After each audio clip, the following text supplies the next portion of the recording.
বন্ধুরা এই যে চা নিয়ে নিলাম, আসছিলাম একটু কাজে, আজকে প্রচন্ড ব্যস্ত। বাসা থেকে হালকা নাস্তা করে বের হয়েছি।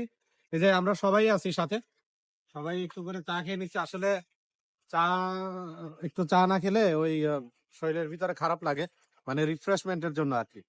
তো আসছিলাম এই যে এখানে ওকুত পেট্রোল পাম্প, পেট্রোল পাম্পের পাশে একটি টি স্টল আছে। আপনারা দেখতে পাচ্ছেন এই যে হট টি, এখানকার চা গুলো খুব ভালো হয়। তো আমরা এখানে দাঁড়িয়ে তিনজন চা খেয়ে নিলাম একটু।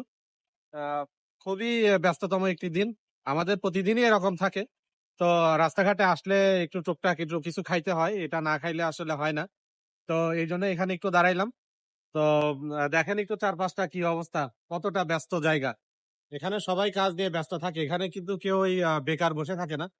তো এভাবেই চলে আমাদের দিনগুলো। তো এই এখানকার চা নিয়ে কিছু বলি। বাংলাদেশে যেমন ওই যে আমরা দুধ চা খাই না, রং চা, দুধ চা, এখানে কিন্তু যেটা আমরা খাচ্ছি এখন, এটা হচ্ছে, দেখতে পাচ্ছেন আপনারা, এটাকে বলে কারাক। কারাক মানে কারাক চা বলতে যেটা বোঝায় সেটা হচ্ছে যে এটার ভিতরে স্পেশালি কিছু ইনগ্রিডিয়েন্টস দেওয়া হয় দুধের সাথে, যার কারণে এটার কিন্তু ফ্লেভারটা কিন্তু একটু ডিফারেন্ট আসে, খেতে খুবই ভালো লাগে। তো সবাই ছিলাম, ওরা তো নতুন আসছে, ওরা তো খাই নাই এটা খুব একটা বাংলাদেশে। তো বাংলাদেশের দুধ চা আর এটা কিন্তু এক না, এটা খেতে কিছুটা ডিফারেন্ট। তো রিফ্রেশমেন্টের জন্য চা খুবই ভালো। তা আমরা চা নিয়ে এই যে দেখেন দাঁড়িয়ে রয়েছি, ভালোই লাগছে।